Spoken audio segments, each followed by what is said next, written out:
dia a todos. Alô? Agora sim. Bom dia a todos. A gente já teve uma mesa de abertura bem animada. Eu já começo agradecendo a USE, porque o trabalho, a USE é o CCDPE, né? Porque eles são o corpo dos nossos encontros, né? Se não existissem os trabalhadores dedicados para nos acolher, para nos preparar, para nos alimentar, para nos receber, para nos abraçar, para durante muito tempo ficar trocando e-mails, organizando as coisas. Cada coisa dessa aqui, para a gente que trabalha na organização, aquele banner ali tem história. Tá? Cada coisa dessas envolve trabalho, envolve dedicação. E todo mundo faz isso de forma voluntária. Tá? Nosso trabalho tem se caracterizado por isso. Eu quero agradecer, antes do meu trabalho, a Hélida, que veio de Uberaba. Tá? Ela é professora da Universidade Federal do Triângulo Mineiro, tem alguns trabalhos sobre passe em hospitais, tá? Trabalhos publicados internacionalmente, e acolheu o nosso convite, veio voluntariamente estar com a gente. Tá? Eu vou ser eternamente grata a ela, tá, Hélida? Sinta-se abraçada e acolhida aqui no nosso evento. A minha tarefa é a seguinte: nós temos um grupo nos nossos encontros heterogêneo. Tem gente aqui com doutorado, que faz publicação na Nature, né, Alexandre, na Science, né, Alexandre Fonseca? Tá? Gente aqui com mestrado, gente com trajetória acadêmica. Nós temos pessoas que são interessadas no espiritismo, tá? Pessoas que estão no dia a dia do espiritismo, que estudam e conhecem Kardec, que vêm também interessados no nosso evento. Então, como expositor, eu fico numa saia justíssima, né, tendo que falar para grupos diferentes. Então, essa primeira palestra foi pensada para a gente poder falar de algumas coisas que são ligadas à pesquisa, tá? Mas que são importantes para a gente entender alguns dos trabalhos que vão ser apresentados aqui hoje. E é uma espécie de nivelamento de todos nós. Tá? Então, eu queria expor, por causa do nosso tempo, e depois abrir as perguntas, e sintam-se muito à vontade. Como professor da Federal de Minas Gerais, eu costumava dizer para os alunos que, se as perguntas são honestas, não existe pergunta boba. Tá certo? Não existe pergunta boba. Tá? Quando as perguntas são desonestas, têm outra finalidade, aí sim, tá? Ainda assim elas não são bobas. Então, eu queria deixar todo mundo à vontade para perguntar, para dizer que não entendeu, tá? Para discordar, para recolocar de forma, vamos dizer assim, republicana. Tá, ok? Bom, o Liralcio vai me ajudar. Liralcio é multitarefa, como diz o Pedro. Tá? Como trabalham os pesquisadores? Nós tivemos na LIP esse ano, e já há alguns anos a gente vem tendo, uma série de discussões que eu pessoalmente acho que são discussões que a gente traz da universidade. Tá? Não tem nada a ver com o espiritismo. Tá? A gente tem uma discussão muito grande na universidade, por incrível que pareça, tá? Depois de todos esses anos, uma pergunta que dá mal-estar dentro da universidade é mais ou menos essa: o que é ciência? Tá? Porque a gente tem entendimentos diferentes do que é ciência. Tá? Vamos continuar. Então, eu tentei fazer uma exposição a partir do básico. O que pesquisam os trabalhadores? Então, ao invés de discutir as diferenças, que é o que a gente às vezes faz dentro dos e-mails, eu gostaria de ver algumas coisas que são semelhantes entre todas as áreas, se é que isso é possível, tá? Em todas as áreas do conhecimento. Então, eu peguei alguns temas das diferentes áreas do conhecimento em que a gente faz de forma mais ou menos parecida. Tá? Da psicologia à física, das ciências sociais à história, tá? Da geologia à matemática. E algumas coisas que a gente faz igual. E acho que falar dessas coisas vai ser útil para nós.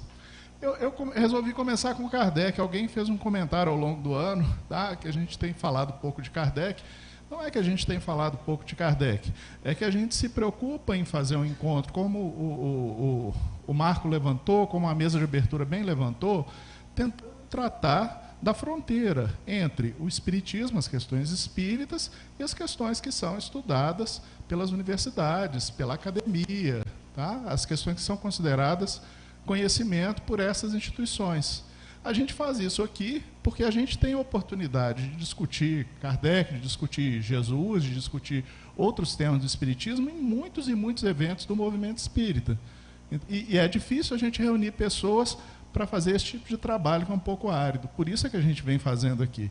Mas eu resolvi começar com Kardec esse ano, né? E eu tirei uma citação da Gênesis, em que ele fala assim: o Espiritismo e a ciência se completam reciprocamente. A ciência sem o Espiritismo se acha na impossibilidade de explicar certos fenômenos só pelas leis da matéria. Ao Espiritismo sem a ciência faltariam apoio e comprovação. Ou seja, Kardec está dizendo que a gente tem que estudar, tem que conhecer o que as diversas áreas de conhecimento estão produzindo. Tá? O estudo das leis da matéria tinha que preceder o da espiritualidade, porque a matéria é que primeiro fere os sentidos. Se o Espiritismo tivesse vindo antes das descobertas científicas, teria malogrado como tudo quanto surge antes do tempo. Então ele está dizendo que na própria construção do Espiritismo, tá, é importante que existisse o conhecimento científico, de forma ampla. Tá? Eu queria fazer uma diferença entre metodologia da pesquisa e uma palavra que é uma área da filosofia chamada epistemologia. Tá? A epistemologia é uma área que pode ser entendida em sentido amplo. No sentido amplo, ela é a mesma coisa que teoria do conhecimento. Isso significa o conhecimento filosófico, isso significa o conhecimento empírico formal, isso significa o conhecimento hermenêutico, isso significa uma série de formas de conhecimento que são construídas de forma diferente. Tá? Ou ela pode ser entendida no sentido de epistemologia das ciências. E na nossa universidade, na UFMG, a gente tem existe uma... As ciências, elas vão trabalhando de forma diferenciada. Então, o próprio pessoal da filosofia sabe que quem é especialista em epistemologia das ciências naturais, que são a física, a química, a biologia, tá? Tem dificuldade de passar pela área da epistemologia das ciências humanas e sociais, que trabalham de forma diferente. Eu não pergunto para uma pedra o que ela sente, mas eu posso perguntar para uma pessoa o que ela sente. Tá? E tanto a observação da pedra quanto a resposta que a pessoa me dá podem ser tratadas de forma a gerar conhecimento. Então, são métodos diferentes, às vezes iguais, às vezes diferentes, de abordagem e de construção do conhecimento.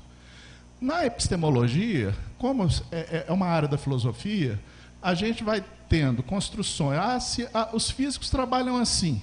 Então, os físicos, eles trabalham observando fenômenos repetitivamente até encontrar um padrão. É o indutivismo. Aí chega um epistemólogo e fala assim: não, eu troquei correspondência com Einstein, Karl Popper. Tá? Os físicos não trabalham bem assim, não. Tá? Eles pegam uma hipótese, eles fazem uma conjectura, e daquela conjectura, então, eles começam a fazer uma série de experimentos para ver se a conjectura se confirma ou não, se os experimentos falsificam a conjectura. Aí chega um outro filósofo e fala assim: não, os físicos não trabalham assim, não. E eu posso continuar, gente. Eu posso continuar aqui citando filósofos da ciência, um após o outro, que têm pontos de vista diferentes de como é que a filosofia, como é que as ciências trabalham. E é preciso que a gente tenha essa sensibilidade para não trazer essas brigas para o nosso fórum. Eu tenho certeza que aqui eu não tenho condição de falar como a física trabalha. Eu prefiro que o Alexandre Fonseca, o Ademir, que já deve ter chegado, que eles falem disso. Eles trabalham com isso todo dia. Da mesma forma que eu imagino que o Alexandre vai ficar muito pouco confortável se eu pedir para ele me falar como é que um psicólogo pesquisa. Tá? Então, eu queria distinguir essas coisas. Primeiro, epistemologia de metodologia. É por isso que, quando a gente estuda metodologia, são professores das áreas nossas de pesquisa. Metodologia de pesquisa na administração vai ser diferente de metodologia de pesquisa na geologia, não tenham dúvida. Tá certo? E aí, então, esses professores vão levantar a lógica da metodologia que é aceita para a área da administração, eles vão levantar as técnicas que são normalmente usadas, que são aceitas pelo grupo, e isso remete a gente para um outro conceito, é que a ciência não é apenas um método que é aplicado e que gera o conhecimento verdadeiro. Isso todos nós já sabemos que não funciona desse jeito. Tá? A ciência ela depende também, Liraucio, me ajuda, Liraucio, não me trai não. Você pode me trair com ele, mas quando não for sua hora de trabalho. Tá? Eu trouxe, antes do que eu ia falar, eu trouxe esse autor, que é Jean Ladrierie, que esteve aqui na USP, ele tem um livro chamado A Articulação dos Sentidos, e ele tenta classificar as ciências, fala assim, ó, esse grupo aqui trabalha de forma mais ou menos semelhantes, nesses 3 grandes grupos. As ciências formais, que são a matemática e a lógica, que trabalham só com signos, não trabalham com objetos, tá? Não trabalham com matéria, tá? Não trabalham com organismos. Então, o trabalho deles é dedutivo, eles têm uma forma de trabalhar diferenciada. Minha filha faz estatística. Ela chega buzinando em casa, quando ela chega assim, nossa, o professor deu na prova, pediu para eu provar, para eu deduzir e provar que tal coisa é assim. Ele não pediu só para eu usar, não, porque usar ela sabe usar, mas ele tem que saber provar, e ele prova com a lógica dedutiva. Tá? É o dia a dia dela. Tá? A gente tem as chamadas ciências empírico-formais, que são ciências que investigam esse conceito chamado natureza. Daí a ideia da revista chamar Nature, tá? Porque ela está dando ênfase a esse campo, vamos dizer assim, a esse grupo de áreas de conhecimento, física, química, biologia. Tá? E eles geralmente estudam coisas que acontecem em comum, regularidades, que vocês já devem ter ouvido falar também com o nome de leis. Identificar as leis que regem a matéria. Kardec falava muito disso. Tá? O grande avanço de boa parte das ciências empírico-formais se deu à medida em que ela foi constatando regularidades. E mais, à medida em que ela foi conseguindo mostrar essas regularidades de forma matemática, que possibilitava a eles até prever algumas coisas que vão acontecer, antecipar algumas tendências, ciências empírico-formais. Elas têm em comum estudar objetos materiais, objetos perceptíveis pelos sentidos. Mas uma ciência nunca é só a observação e a inferência de leis. Ela trabalha com teorias também. Toda ciência constrói um corpo teórico. Tá? Então, a gente tem a terceira, que são as ciências hermenêuticas, tá? Que trabalham com a cultura. Então, a gente chega para um antropólogo e pergunta para ele o que é o espiritismo. Esse antropólogo ele vai se meter no meio dos espíritas, ele vai observar os espíritas, vai conversar com os espíritas, até ele conseguir entender o que nos liga, o que nos diferencia, o que nos diferencia das outras pessoas, de que forma o espiritismo nos faz um grupo social, como funciona um centro espírita, é o entendimento da cultura. A gente pergunta para um advogado o que significa quando o legislador aprovou tal lei. Ele vai ter que partir da compreensão do espírito da lei. Qual é o significado da lei, qual é a intenção da lei, o que existia por detrás. A hermenêutica é a busca da compreensão do significado. Se a gente vai atrás de um teólogo e pergunta por que Jesus disse amai-vos uns aos outros, ou por que ele disse amai os vossos inimigos, quem eram os inimigos? Ele vai ter que fazer todo um trabalho para compreender isso. Já está na minha hora? Não, não preciso. Então, aqui, dessa área das ciências, eu posso estudar não apenas leis, mas também singularidades. O médico, o psicólogo, ficam no meio desses dois. Tá? O médico ele aprende como funciona uma determinada doença, qual é o ritmo de uma determinada doença. E, de repente, eles têm um paciente na sua frente, que, embora a doença funcione de uma forma geral, aquele paciente, tá, pode não reagir ao medicamento da mesma forma que os outros, tá? Pode apresentar sintomas um pouco diferentes dos outros, vai ter características singulares. Então, ele tem que transitar entre o singular e o regular, entre a lei e o indivíduo. Ele tem que compreender como funciona a lei, mas tem que compreender como funciona o indivíduo. Tá? Isso é muito discutido nas nossas áreas. Tá? Continuamos lá, Liraucio. Liraucio. Bom, eu peguei alguns pontos comuns dos trabalhadores. Tá? Qualquer curso de metodologia vai durar 60 horas no mínimo. Tá? Às vezes 1, 2 e 3. Tá? Mais num mestrado e num doutorado, tá? A gente vai estudar um bocado de coisa. Então, eu vou passear em alguns pontos. Tá? Aí eu trouxe uma coisa para ficar mais agradável para nós. Imagine que todo o conhecimento humano coubesse dentro desse círculo. Dentro do círculo é tudo o que a gente conhece, todas as áreas, todas as disciplinas estão aqui dentro desse círculo. Ok? Lirauce. Ali na bolinha azul é o que a gente estudou no ensino fundamental. Ali na bolinha média é o que a gente estudou no ensino médio. Apesar das mudanças do que o Temer está querendo fazer, tá? Aqui nesse modelo, a gente teria estudado um pouquinho de tudo. Né? Tem uma visão introdutória de todas essas áreas do conhecimento. Mas é um pedacinho. Né? Continuamos. Bom, aí aquele cor-de-rosa, meio salmão, tá? Não sei se é fúcsia, isso as mulheres vão saber mais do que eu, elas têm inteligência de cores bem maior que a minha. Né? A gente estudou no nível superior.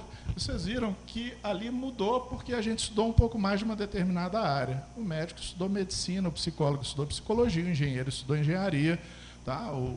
A pessoa formada em letras formou-se em português e latim, tá? Ou em português e inglês. Tá? E ali na ponta vermelha é alguém que resolveu dar continuidade ao seu estudo e fez um mestrado. Então ele pegou aquela área, tá? O Lirauce estudou canto, tá? Pegou aquela área e resolveu aprofundar em conhecimentos no canto. Quando eu chego no final do mestrado, eu vou defender uma dissertação de mestrado. Tá? A dissertação, ela em si, não trouxe nada de novo. Ela é uma demonstração de domínio que o aluno faz de um determinado campo que ele escolheu, de um determinado tema que ele escolheu. Pode até, por acaso, tá, dar uma contribuição original, mas não é esperado isso de uma dissertação de mestrado. Tá? Continuando. Bom, ali a gente tem o doutorado. E quando a gente entra no doutorado, muda um pouco as perspectivas. A grande maioria dos nossos programas vai funcionar como? Você vai fazer algumas disciplinas, vai aprofundar-se mais naquela área que você fez, mas o seu trabalho vai se aprofundar mais e mais, vai se afunilar e se aprofundar mais e mais em um determinado campo. Suponha que eu tenha escolhido a parapsicologia, que não é muito privilegiada aqui no Brasil. Tá? Eu vou ter que começar a ler os trabalhos que os parapsicólogos publicaram e estão publicando hoje, as questões que eles estão discutindo hoje.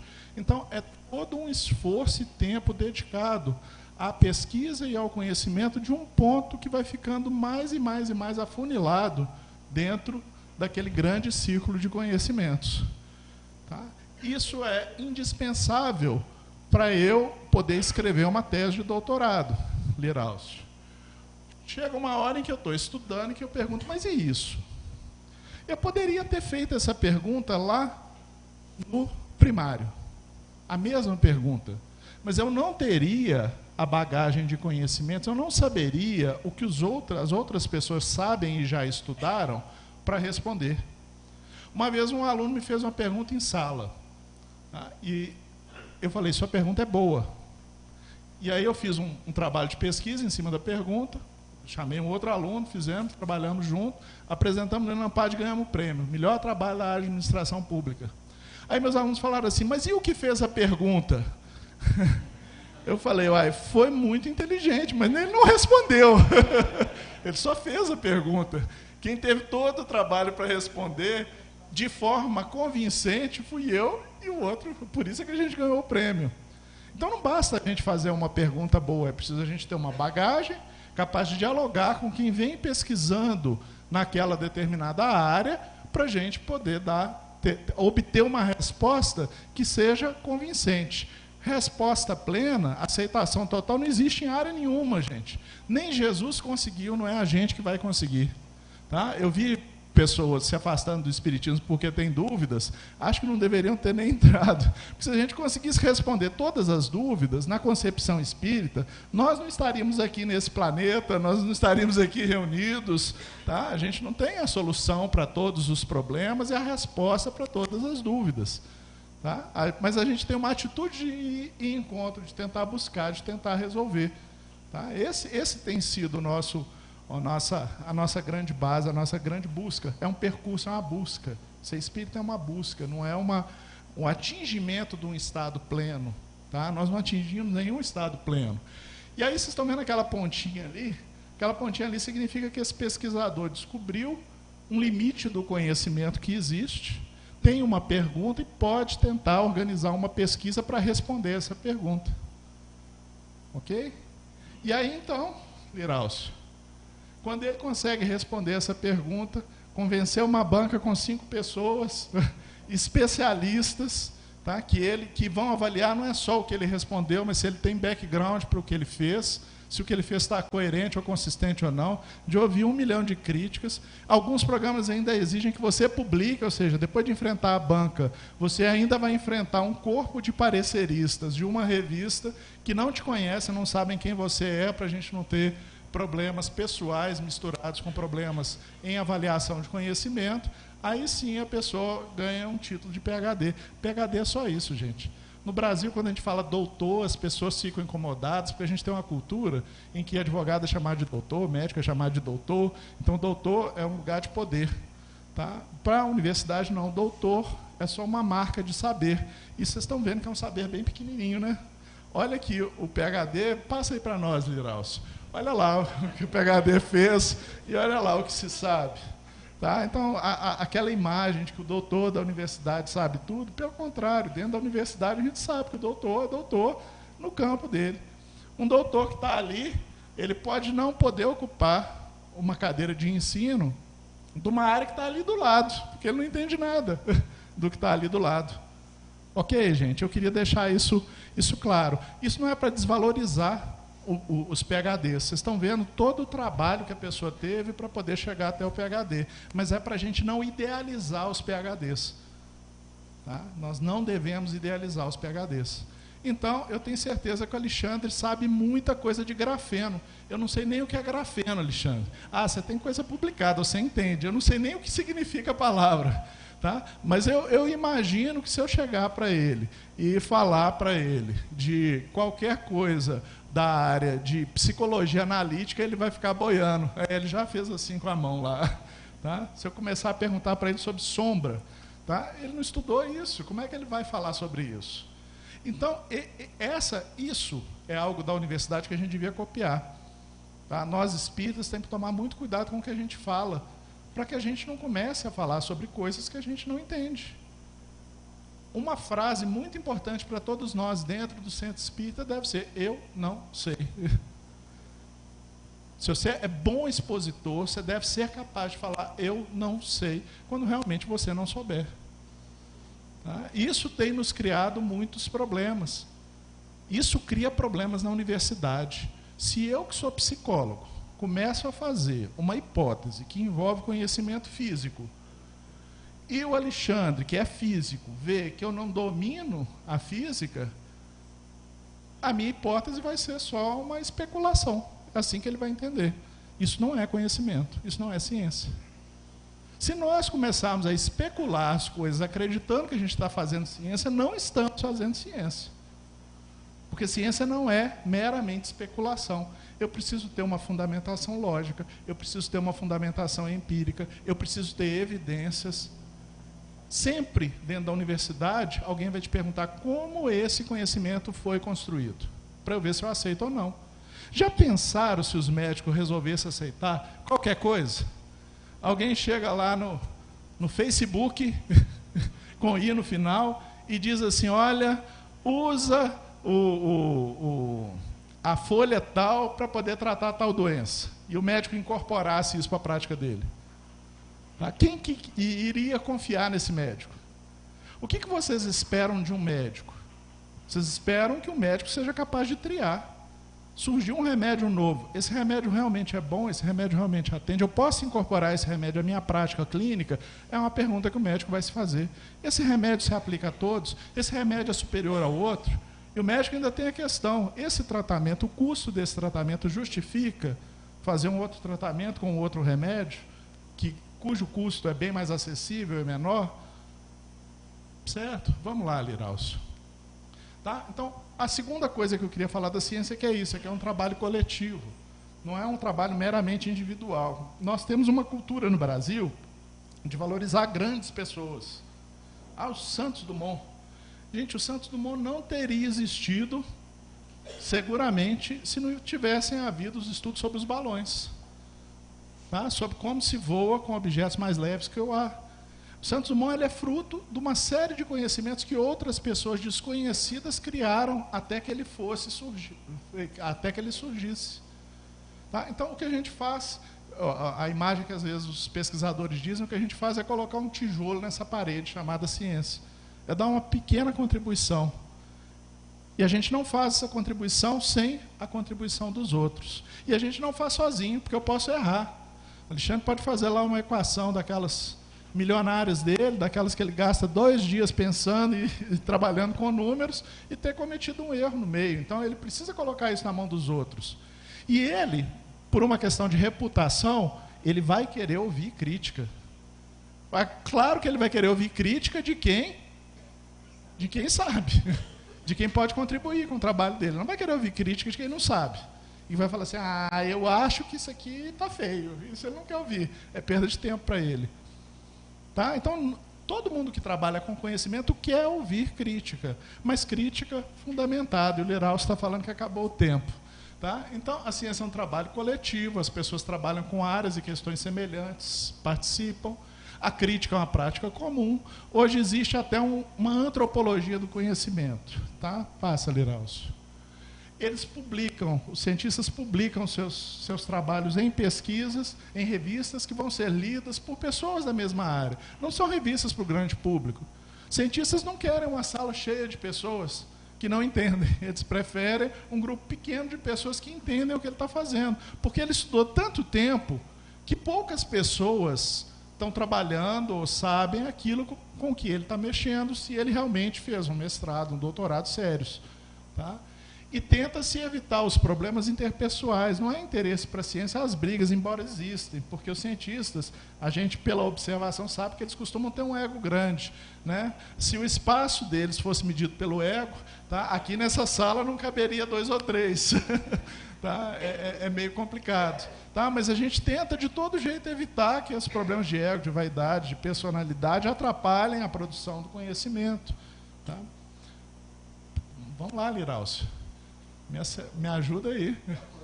Foi? Bom. Então, o conhecimento científico é um conhecimento falível. O cientista ele não defendeu a tese, é a verdade. Não, daqui a uma semana a tese dele pode cair. Por quê? Porque ele trabalha com evidências. Tá? E essas evidências, elas podem ser agrupadas e mostrarem que a interpretação que ele fez não é a interpretação mais correta. Então, a gente trabalha com falibilidade o tempo todo. Tá? E a gente está sempre atrás do estado da arte, o conhecimento aceito pela comunidade. Isso acontece nos hospitais. Você tem um procedimento, daí a pouco a literatura diz que esse procedimento não é o melhor, muda. Daí a pouco a literatura volta e diz que o procedimento anterior é superior, você volta. Eu faço hemodiálise há 11 anos, eu já acompanhei muito disso. Se fazia antes, parou de fazer, depois voltou a fazer. Porque é um conhecimento que vai acompanhando as evidências que vão surgindo, então ele é falível. Tá? Todo cientista trabalha com um problema de pesquisa, tá? Mas não dá tempo de dissertar sobre isso. Tá? E na área de saúde, que é o que a gente vai estudar hoje, nós vamos estudar um negócio chamado passe, outro negócio chamado prece, tá? Outro negócio chamado curas espirituais. Como pesquisam os pesquisadores da área de saúde? Tá? Então, me perdoem os médicos, tá? Eu não tenho a formação suficiente para falar muito de medicina, mas eu sou da área de saúde, porque eu tenho uma graduação em psicologia. Tá? E muitas das coisas que a medicina estuda, algumas das coisas metodológicas, nós fazemos de forma semelhante na psicologia. Então, eu posso dar uma notícia sobre isso. Tá? Então, hoje existe todo um esforço pela valorização da medicina baseada em evidências. Eu, como médico, posso aprender com o médico mais velho como eu devo fazer o meu trabalho. Tá?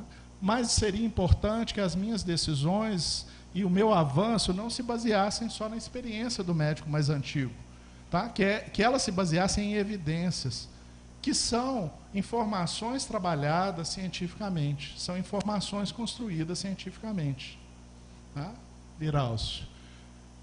Bom, eu trouxe aqui um pouquinho para falar de inferência, amostragem e acaso, que vai aparecer nos nossos trabalhos.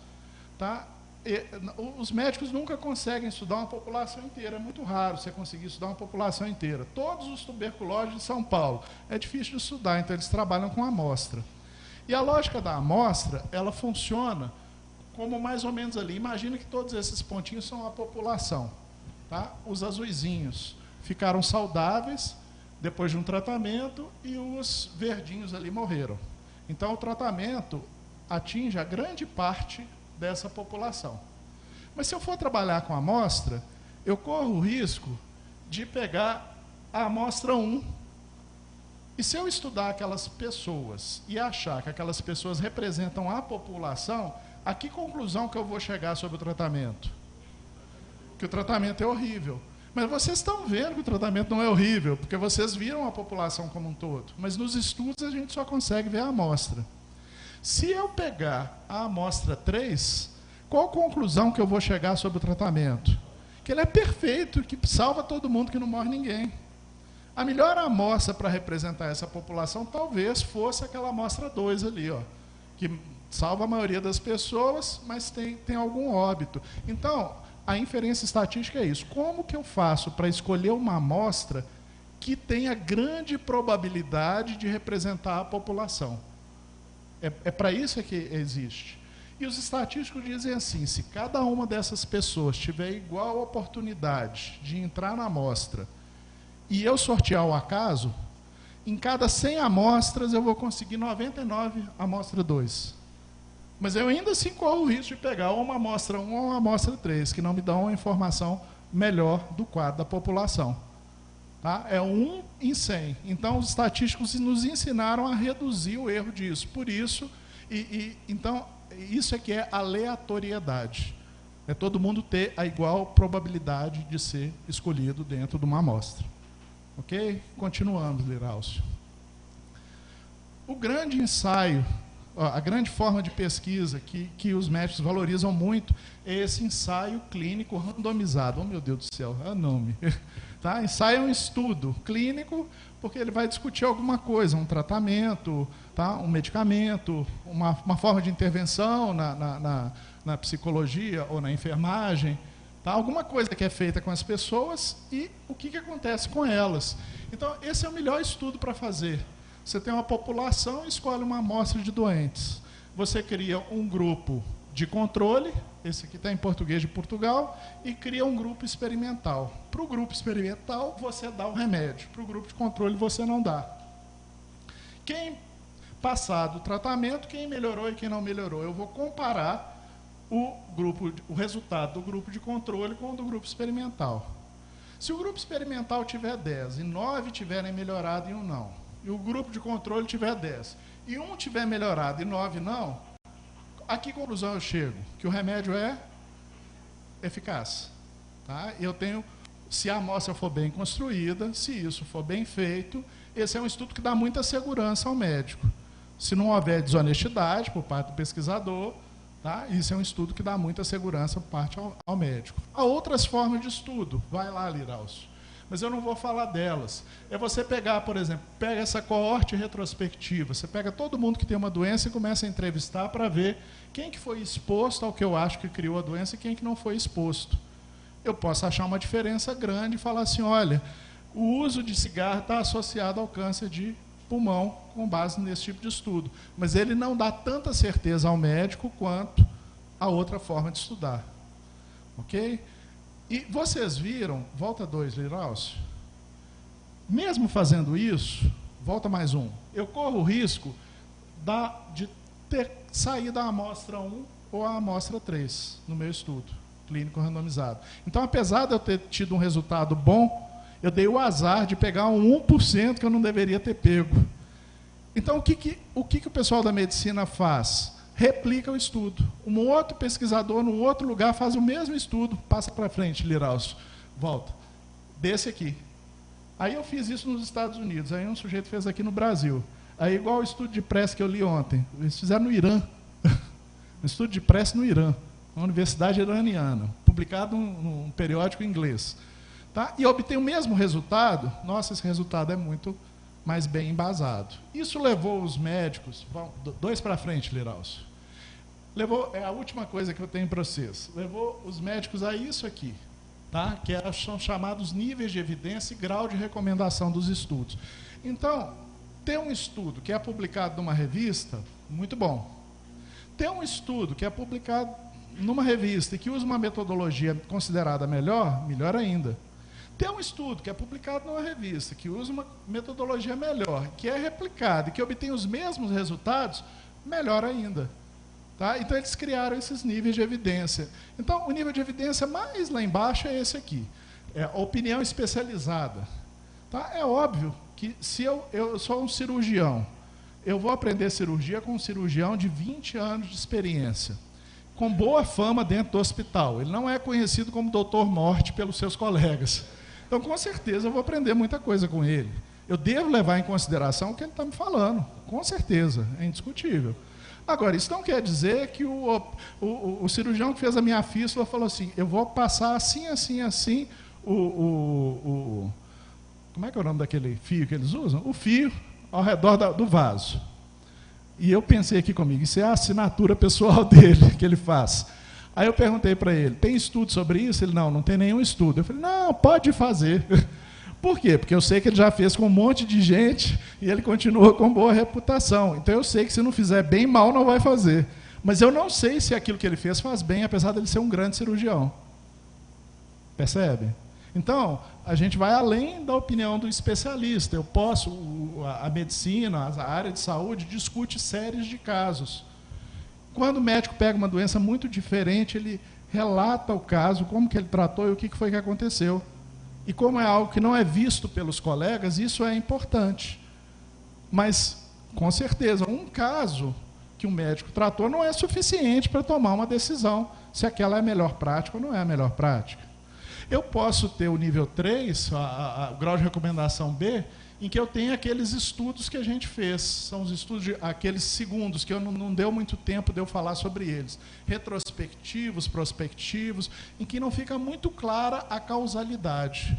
Em que se sugere, mas não fica muito clara a causalidade. Mas se eu tenho 2, 3, 4 desses estudos, eu atinjo o grau 2A, que é a revisão sistemática de estudos de coorte.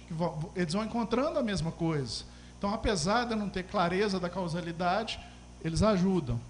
E lá em cima, eu tenho esse SR aí, é o estudo controlado randomizado. Eu prefiro aleatório. Tá? Amostra aleatória, ele é controlado. Você pega um grupo, a diferença desse primeiro grupo para o segundo é só o tratamento, o resto é tudo igual. Então, se eu tenho resultados diferentes, a não ser que haja alguma variável totalmente desconhecida, tá? É aquilo ali que está fazendo o resultado. Tá? E hoje ainda existem as chamadas meta-análises, que são as revisões sistemáticas, é o nível mais alto que a gente tem, em que eu pego um monte desses estudos, tipo SR, um estudou 100 pessoas, o outro 200, o outro 500, e eu refaço os cálculos deles todos, das 100 mais as 200 mais as 500, e dou os resultados para 700, que é um resultado muito mais robusto, estatisticamente falando. Tá? Então, a gente tem essas classificações entre os estudos, a gente vai esbarrar por isso aqui ao longo do evento. Tá? Na mesa que eu e o Gilmar vamos apresentar trabalhos, a gente vai falar sobre isso. E aí eu espero que todo mundo já tenha decorado os graus de recomendação para a gente classificar os estudos. Está certinho? Está fácil? Então, tá bom. A gente tem 5 minutos, pelo menos, para perguntas e respostas. Bom, essa é a série Pesquisa Brasileira do Espiritismo, viu, Pedro? Tem 7. 1, 2, 3, 4. Tá? E o agradecimento ao CCDPE, aos colegas da LIP e à USE Estadual, que tem tornado isso aqui materializado. Tá? Tem partejado os livros com a gente. Tá? E eu fiz a propaganda do Espiritismo comentado. Mas a gente tem 5 minutinhos, Liraus? Como é que é? Marco, tem? O Liraus e o Marco deixaram. Então, é um grau de autorização mais alto. Quem gostaria de conversar sobre o assunto? Ó, nós temos 5 minutos para pergunta. Levanta a mão, a gente leva o microfone, porque nós estamos transmitindo e gravando, não? Então precisa do microfone, não adianta falar aí. Tá? Levanta a mão, a gente leva o microfone. Jader, eu queria que você falasse sobre o controle universal do ensinamento dos espíritos, em que amostragem se encaixa o método de Kardec. O Gilmar falou que vai abordar isso, então ele me deixou à vontade para quase não responder. Lembra que eu falei antes, Eliana, que a gente tem 3 diferentes grandes métodos de pesquisa? Isso da medicina está no método empírico formal. Isso de Kardec está no método hermenêutico. Eu respondi isso num capítulo daquele livro... o Liraus tirou. A hora da propaganda dele, deixar a propaganda lá. O Espiritismo, as Ciências e a Filosofia. Tá? Eu tento mostrar a ideia de que Kardec trabalhou com o método fenomenológico. Então, ele não usa isso, tá, da medicina. Ele vai pegar diferentes espíritos, ele vai fazer uma pergunta nuclear e vai tentar encontrar o que há de semelhante entre esses diferentes espíritos. Ele vai tentar identificar os diferentes espíritos, verificar aqueles que têm ou não condição de responder e vai verificar o resultado daquilo. Isso é o método fenomenológico. Foi desenvolvido pelo Edmund Husserl, uns 50 anos depois de Kardec desencarnar. Tá? Então, ele percebeu que ele estava trabalhando com inteligências e que ele não poderia usar esses métodos, que são métodos para pesquisar matéria, da mesma forma. Só que ele não tinha uma epistemologia na época que ajudasse a ele, então ele desenvolveu. E aí o leitor ele fica meio confuso, porque o Kardec usa o conhecimento de ciência que ele tem do método empírico formal. E quem lê só o que Kardec fala não entende que ele superou aquilo que foi feito. Aí eu acho que nem os espíritas entenderam, da época dele, entenderam o quanto ele estava na frente. Tá? Aí chega o Lemarie e traz um monte de modismo para o espiritismo. Chega lá a teosofia, aí a teosofia era o conhecimento da moda, os teósofos falaram bastante para o ego do Lemarie, e o Lemarie ficou feliz e tal. Aí ele colocou, aí Liraucio, meu amigo, olha lá, o Espiritismo, as Ciências e a Filosofia, tem um artigo sobre isso. Tá? 20 páginas. Eu estou à disposição, se tiver dúvida, para qualquer um. Se tiver dúvida, pode me escrever. Tá? Que a gente conversa. Nada. Mais uma pergunta? Eu queria que você falasse para mim o que é um ensaio clínico randomizado duplo cego. Muito bom, Alcione. Um ensaio clínico randomizado duplo cego. Cegamento é uma coisa que a gente faz nas pesquisas para evitar a interferência das pessoas. Tá? Então, imagina que ele vai tomar um remédio, ela tem a mesma doença e não vai tomar o remédio.